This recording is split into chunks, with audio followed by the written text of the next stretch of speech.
When was the last time you truly evaluated yourself? Not your boss. Not your situation. Not your luck. But you? Most people want success. But very few are willing to look in the mirror and ask, am I really doing my best? Because the truth is, it's easier to blame the world than to improve yourself.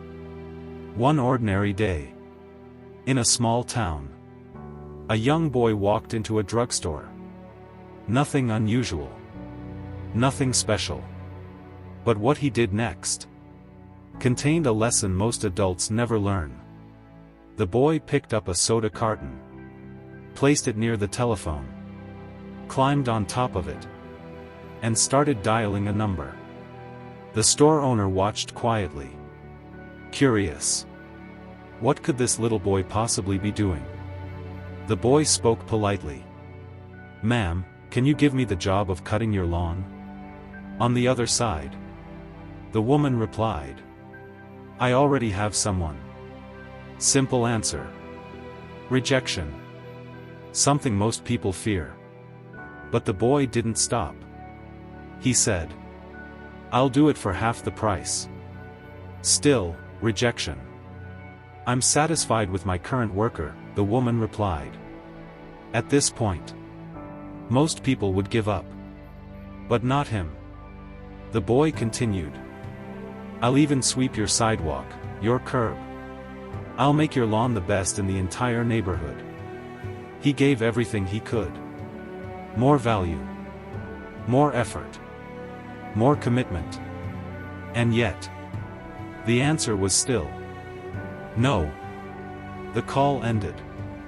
The boy smiled and calmly put the phone down. No frustration. No anger. No disappointment. Just a smile. The store owner was confused. Impressed, the store owner walked up to him and said, Son, I like your attitude. I like your persistence. I'd like to offer you a job. It seemed like a perfect opportunity. But what the boy said next changed everything.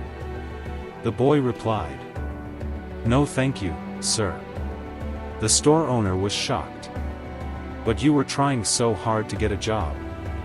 The boy smiled and said, I already have a job. I was just checking how well I'm doing. Let that sink in. He wasn't asking for a job. He was testing himself. Evaluating his own performance. Trying to understand. Am I good enough? Can I do better? That's self-appraisal. Now compare that with most people. When things go wrong, we blame our boss, our friends, our situation. We say, they don't appreciate me. They don't give me opportunities. But rarely do we ask, am I really giving my best? That little boy understood something powerful. Growth begins when you stop blaming others and start evaluating yourself. Because the truth is, if you're not improving, you're falling behind. And the only way to improve is to be honest with yourself. Self-appraisal is not easy. It requires honesty. It requires courage. Because sometimes you won't like what you see. But that's where growth begins. Not in comfort, but in truth. Imagine if you started doing this. At the end of every day, ask yourself, did I give my best today? Where can I improve? What can I do better tomorrow? That simple habit can change your life. So remember this story. Not as a story about a boy, but as a lesson for your life. Stop waiting for others to judge you. Start judging yourself, fairly, honestly. Improve your skills. Improve your effort. Improve your mindset. Because success doesn't come from luck. It comes from consistent self-improvement. The truth is simple. If you want better results, don't look outside. Look within. Because the moment you start improving yourself, everything around you begins to change.